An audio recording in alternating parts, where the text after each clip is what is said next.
नमस्कार दर्शक बंधु, वेलकम टू यूट्यूब चैनल।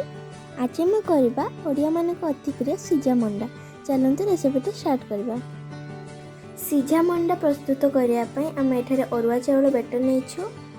एठारे आम छेना नड़िया और गुड़ को नहीं गोटे पूर प्रस्तुत करूँ।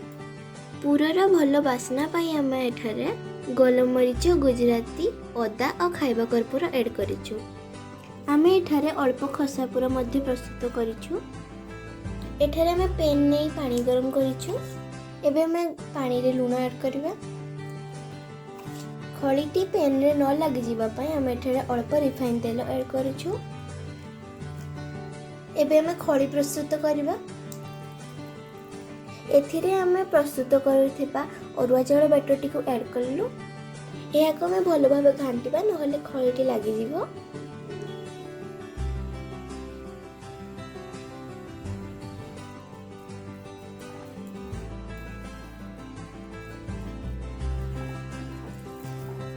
देखंतु खड़ीटी सिझी आसिलानी।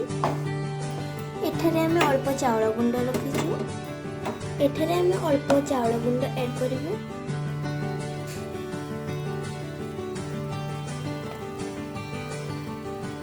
एठारे आम चाउल चूना ऐड करबा परे एहा को भल भाव मिक्स करबा।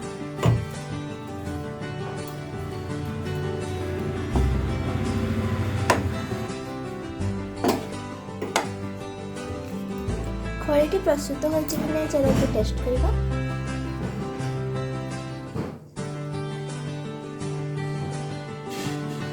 यही टेस्ट आम जानिले जे खड़ीटी भल भाव सिझी जाइए।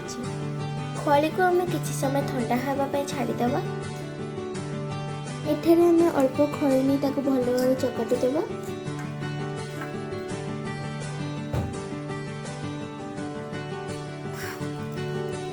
अल्प अल्प पानी हाथ हो ताको भल भाव चकटी देवा।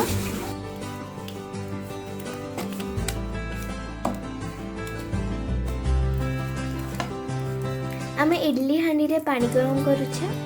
खड़ीटी भल भाव चकटी हो जाइए। एबे आम एहाको मंडा पिठा सेप रे करबा। आम अल्प आण नहीं एहाको हाथ रे भल भाव गोल करबा।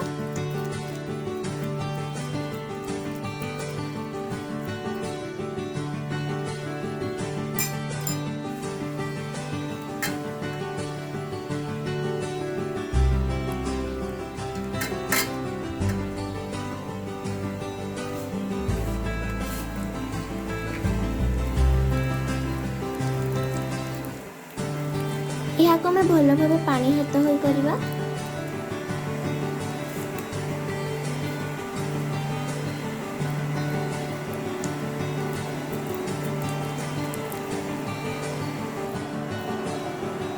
परी भाव समस्त आण को आम मंडा पिठा आकार रे गढ़ा। देखो पानी गरम हो आसलानी। आम एबे प्रस्तुत कर मंडा पिठा को रखिबा।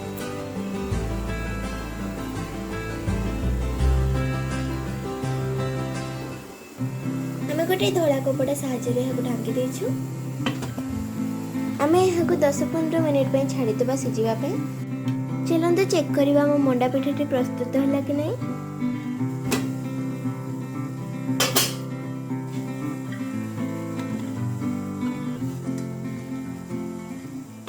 खूब भल भाव सिझी जाइए।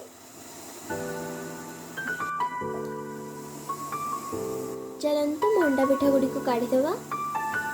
देखते प्रस्तुत हो गला मो मंडा पिठा।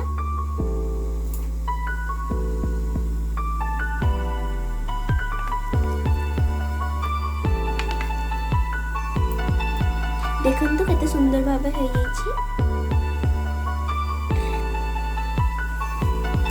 आपण मानको हमर एही मंडा पिठा रेसिपीटी केमती लागला कमेंट जणाइबे और वीडियोटी भल लागले वीडियो को लाइक कर देबे और चैनल को सब्सक्राइब कर देबे। Thanks for watching.